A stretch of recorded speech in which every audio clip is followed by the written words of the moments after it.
previous video, we learned how to write professional titles and scripts like successful channels do, so our videos have a higher chance of going viral.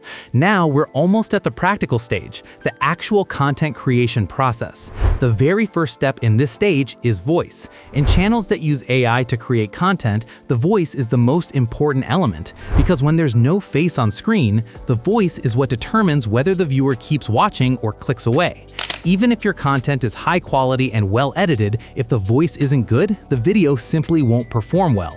That's why you need to pay close attention to this step. First of all, if you're able to read the script yourself and record your own voice, you should definitely do that. Your natural voice is always the best option, because it creates a stronger and more genuine connection with the audience. People connect more easily with a real human voice, so your first priority should always be using your own voice. But if for any reason that's not possible, you can use AI-generated voices. In that case, there are a few important things you need to keep in mind. You should use AI tools that don't sound robotic or artificial. Try to use reliable platforms like 11 Labs, DubDub, or other professional text-to-speech tools that can produce more natural and high-quality voices. It's also very important that the voice matches the mood of your video. For example, you can't use a dark horror-style voice for a historical or educational video. The voice must match the atmosphere of your content. For this tutorial, I decided to use DubDub. I opened ChatGPT, copy the script we created, then go to DubDub and click on AI voiceover. Once I'm on the voice creation page, I paste the script there. From the voice options, you can choose the model you want. As I mentioned, you should pick a voice that fits the tone of your video. You can listen to different voices and choose the one that feels most natural and appropriate.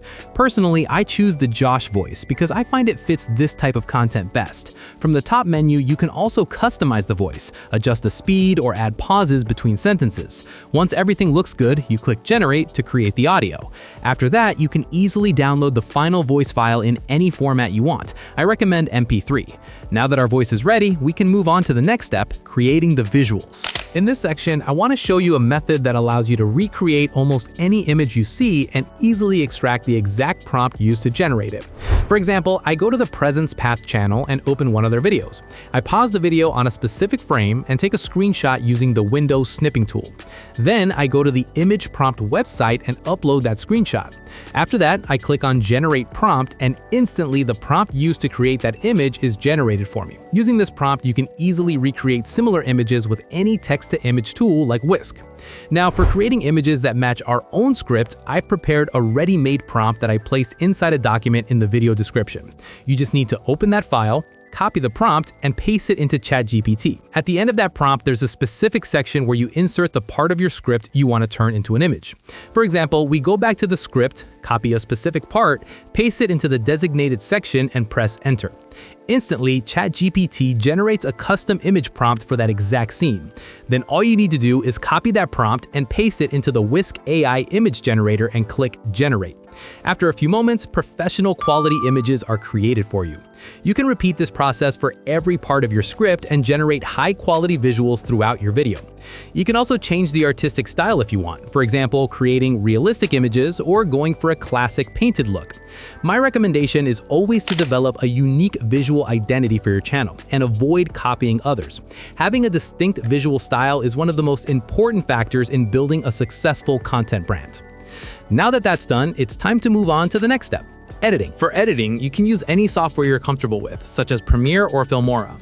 The reason I personally use CapCut is that it has a very simple interface and offers a wide range of ready-made effects and filters, which makes the whole process much easier. To begin, open CapCut and click on Create Project to enter the workspace. Then, import all the audio and visual files you've prepared. Start by placing the audio files on the timeline. If your audio contains silent parts, you can manually trim those sections out. After that, move on to adding the images. To keep everything synchronized, place each image on the timeline according to the part of the script that belongs to. In other words, every section of narration should match the corresponding image so that the visuals and the audio stay aligned. Next, for smoother transitions between images, I use the black fade transition. This gives the video a more cinematic feel. I usually set the transition duration to around 1 second and apply it across all images, but you can choose different transitions depending on your style. The next step is adding subtitles. From the Captions section, click on Generate to automatically create subtitles. Depending on the length of your video, this may take a little time. Once the subtitles are generated, make sure to review them carefully to fix any spelling or formatting issues. After that, you can choose a subtitle style from the template section. I usually pick a clean, minimal style and slightly reduce the font size to keep the visuals professional. Now it's time to add effects. From the effects panel, I search for noise and apply the noise to effect across the entire timeline to add a subtle texture. Then I add the film frame to effect to give the video a more cinematic look. To create some motion, I also use the camera shake effect. Since the default shake is often too strong, I lower its intensity from the settings to keep it natural and smooth. Next comes the background music. I recommend using tracks from the YouTube audio library. Simply browse through the music, find something that matches the mood of your video, and download it.